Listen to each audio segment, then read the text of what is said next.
Hello and welcome back to the podcast. In today's Tactical Thursday episode, we're going to be talking about how to maximize the value you get out of your informational interview. So Dr. Hall here has thought through 3 points, and what we're going to do is quickly outline those points, and then we're going to break down each point in kind of a topic or conversation. Sure. All right, those 3 points are respect and don't expect, ask open-ended questions, and finally, document your experience with the intent of forming next actions. Okay. So point 1 is really interesting, and I love that he's got like a little catchy catchphrase. I love doing analogies and buzzwords. Respect and don't expect. Yes. So I think that if you're a student or you're someone whose early career, it's really hard for you to empathize with someone who might be a CEO or someone who's the VP of analytics. These people are very, very busy. So any way that you can reduce the amount of time or energy on their end, you're going to just skyrocket your chance of actually sitting down with this person. Yeah, you definitely want to respect their time. So send them a professionally written, clearly stated email listing 3 times in which you would be available to speak with them, so that way they don't have to search through their calendar. And the worst thing you can do is say, like, I'd like to do an informational interview with me. When are you available? Because then they got to go and come up with their times, and it's. They're probably not even going to respond to that. They might not. Yeah.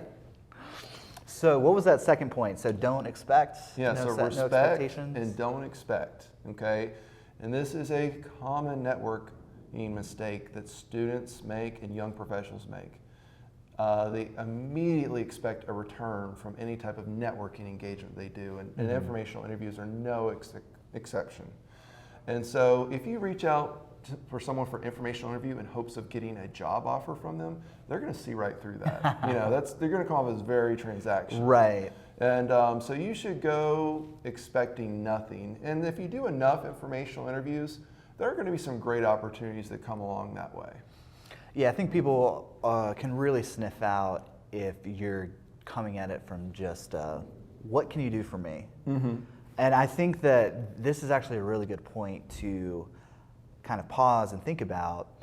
So instead of saying, what can you do for me, you want to actually be curious and interested in them and let them talk about themselves. Exactly. Because people love the topic of me. They love talking about themselves.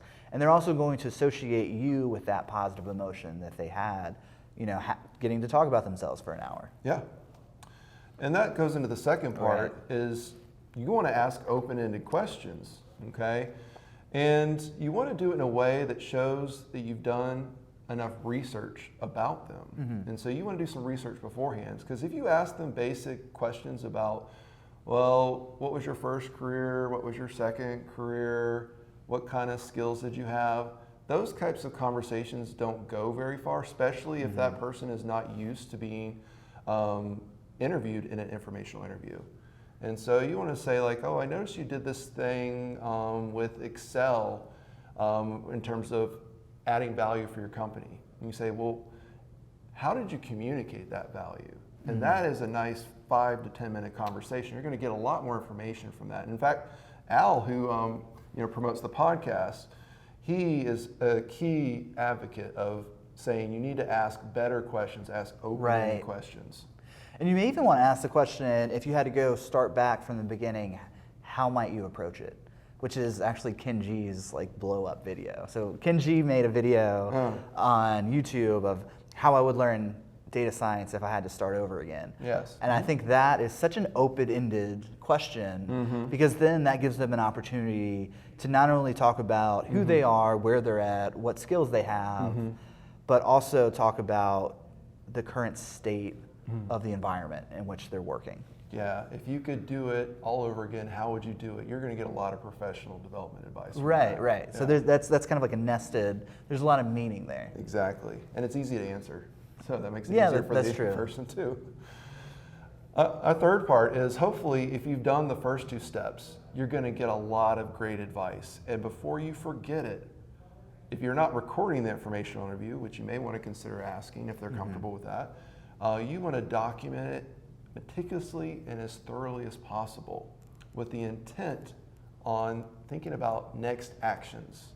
And if it's one of your first couple of informational interviews, that might be your concluding question. Like, what next actions would you recommend for me? Yeah, I think that taking good notes is, it's tough. I feel like I never take notes. So I would definitely record it if possible. Yeah. That's basically how I take, think about the podcast. Yeah. Like, I can go back and I can go and say, what did Alex Freeberg think about this thing? So then you have a video catalog. But, they may not be comfortable with that. Yeah, so you may want to ask them if you can just record the informational interview just for your own personal use, and then they would be more open to that. So really, the apprehension is about maybe they're not wanting to see themselves on YouTube. So. That's true. I guess that's a privilege that we have. Like, it's understood that this is a podcast. Exactly. And these conversations are going to be broadcasted out. Yeah. So if you're going to be interviewing someone, they may feel like, because I have had a few people back when I was in my MBA that I talked to, and they seemed kind of, I don't know, private. Like they didn't want to be public facing. Yeah. And haven't interviewed anyone on the podcast like that, obviously. But during my informational interviews during grad school, I ran into two people like that.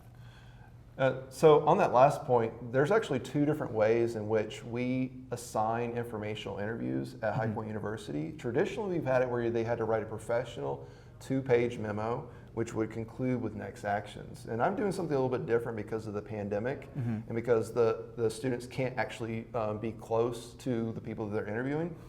And they are on Microsoft Teams and recording their informational interview with that person and posting it if they're comfortable with it.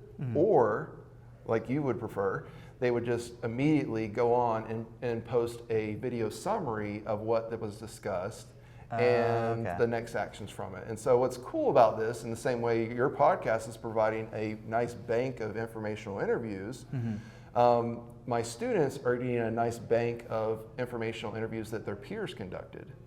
Oh, that's interesting. It's almost like a research project. We're building a bank of knowledge for career exploration, professional development, and possibly networking. I like that. Cool. Well, that feels like a pretty good end to the conversation. Thank you guys so much for tuning in, and we'll see you next week.